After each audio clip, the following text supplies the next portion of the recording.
Hi, sustainable friends, welcome back to our YouTube channel. I am Sara, and as always, I am in our store located in Milan, Sustainable Friends, in Galleria Passarella 1. So I am alone in the store, but of course, I'm not alone in this interview, as this is one of our online interviews, and we are connected live from Brussels with Alex Braley. Thank you so much, Alex, for being here. Thank you, Sara. Great to be with you. So, what is the topic of today? The topic of today is the so-called sustainable public affairs. So, as maybe not many people know what this is about, my first question to you is, how would you define sustainable public affairs in the context of your work, which we remind is the consulting agency called Sustainable Public Affairs? Thanks a lot, Sara, and thanks so much for having me. What lobbyists do and choose to promote has really important consequences for society and for our future. And when we talk about public affairs, it is lobbying that we're really referring to. And it's also a profession where the sustainability revolution hasn't been much yet. The industry is still very much the same. It's a young industry that started in kind of the 90s.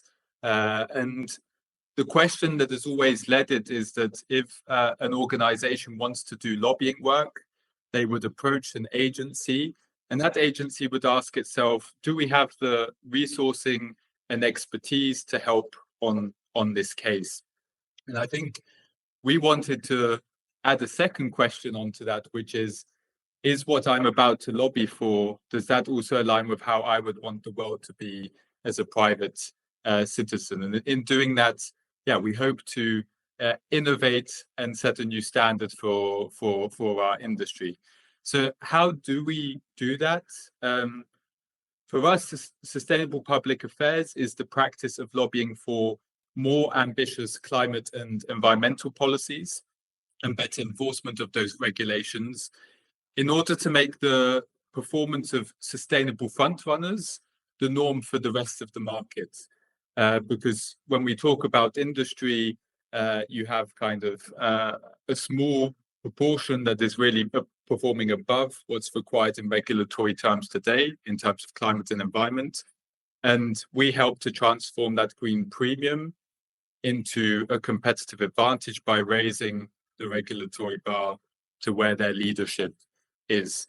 So we are really a first of a kind public affairs agency dedicated to exclusively lobbying for doing exclusively climate positive lobbying and promoting what we call market-led sustainability. So taking concrete business cases, showcasing them in Brussels and giving policymakers the tool to therefore create a regulatory framework which makes the performance of those sustainable frontrunners the norm. And in doing that, we aim to drive systematic change across markets and sectors and society. Yeah, it really sounds like you are one of a kind agency. So can I also ask you how it was founded and also how you personally started in it?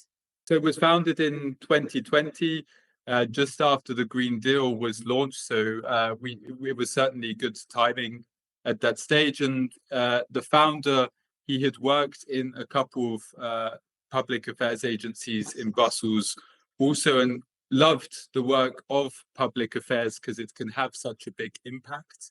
Lobbying is really important because we set the rules for the whole of Europe, 27 national markets.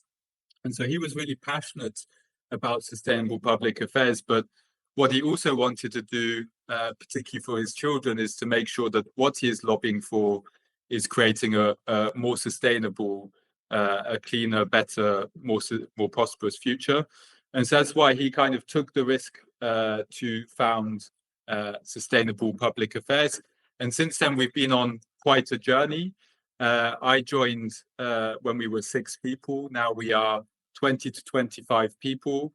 We cover all sectors to do with sustainability. So we lobby on agri-food legislation, mobility, electric vehicles, circular economy, decarbonization of hard-to-abate sectors, but also things that people might think about less instinctively when it comes to sustainability, which is always the angle we come from.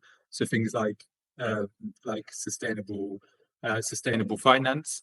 And in our journey also, we have opened the Embassy of Sustainability to the EU, which is a co-work building where we bring together clean tech companies or so companies who are sustainable front runners. We bring together academia, civil society, and of course us sustainable PA in the public affairs in the building, also to facilitate true co-working. And so yeah, we've been able to have a lot of impact in a very short time.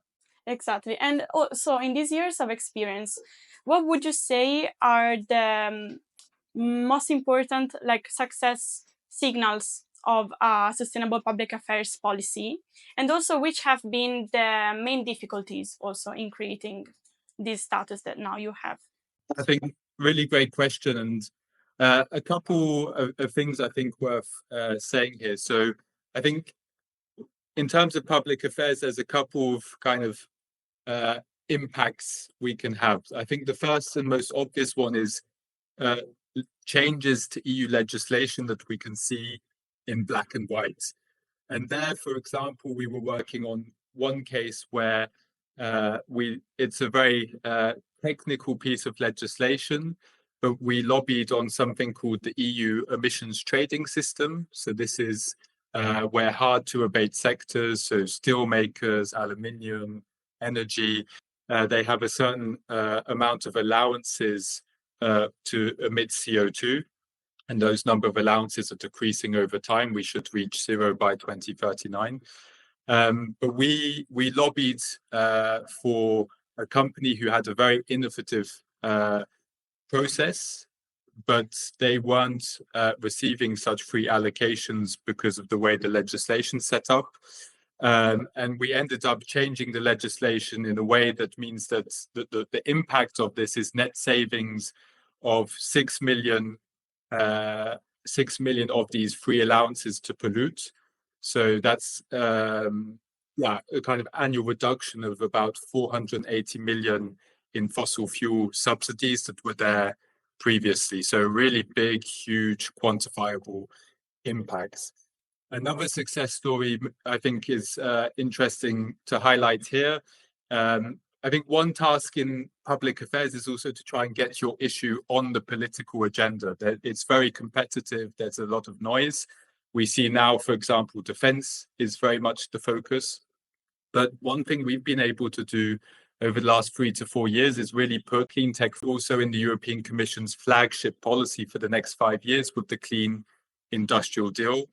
And there, very concretely, we helped to set up and now co-secretariat something called the Cleantech Friendship Group, which brings together members of the European Parliament from across political groups to discuss in a constructive, solutions-oriented way how can EU policy support and enable innovators and investors leading the climate industrial transition. And so we did a big relaunch event a couple of weeks ago with the president of the Commission, Ursula von der Leyen herself, to set that up for the coming 5 years. So I think those are two interesting examples of the impact you can have with public affairs. Perfect. That's very interesting, actually. Yeah. And how do you see the evolution of sustainable public affairs? You already talked about clean tech, but do you think that there will be also other new tools in the future that you can rely on when you're lobbying? Yeah, I think I'm very optimistic about the evolution of sustainable public affairs. I think we're the right player in the right place at the right time. There is a lot of anxiety out there right now on what does the shift of focus towards defense, the result of the US elections, and budget constraints mean for the agenda to reach climate neutrality by 2050. But I think there's really two things driving Europe at the moment. It's one, the need to reindustrialize, and two, the need to maintain our decarbonization objectives, even if we don't say it so loudly anymore.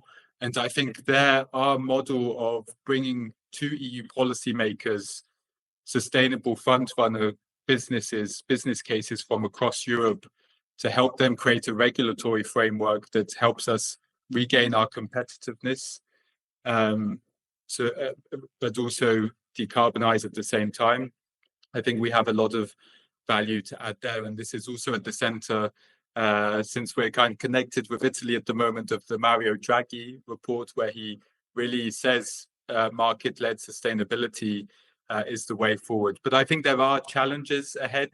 As a sustainability community, we have to make sure that issues like biodiversity, for example, don't fall by the wayside, and that we only focus on CO2 emissions.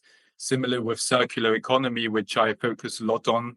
There's a lot of attention about raw materials, but of course, clothing and textiles, which you know very well.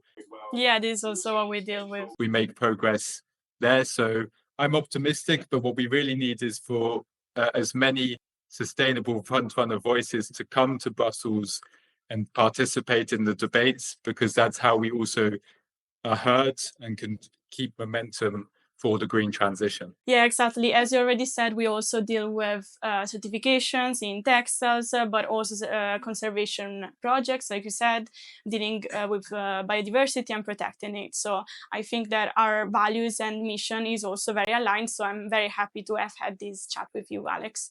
And thank you again. As a last thing, I would like you to remind the people that are watching your websites and also all of your contacts, so that people can also dig deeper into your mission. Thanks a lot for the opportunity, Sarah. I think public affairs and lobbying is seen as a shady world, so great if we can get people interested. If you want to learn more, you can visit our website called Sustainable Public. If you Google Sustainable Public Affairs or sustainablepublicaffairs.com, you'll find it there. Our Embassy of Sustainability to the EU has just been actually launched as a Norsken EU house. These are houses across Europe that try to promote sustainability innovators. So if you Google Norsken, Norsken, Brussels EU, you can find us there. And lastly, feel free to reach out to me on LinkedIn or Instagram. Very happy to discuss with you. Thank you so much, Alex. It has been very lovely, this chat. And we just wish the best to you as an agency. And we hope also to stay in contact, maybe for future collaborations or contacts with WSO. So thank you again. Have a nice day in Brussels. And we'll say bye to everyone who's watching to the next interview. Thanks, Sarah. Let's keep up the good work.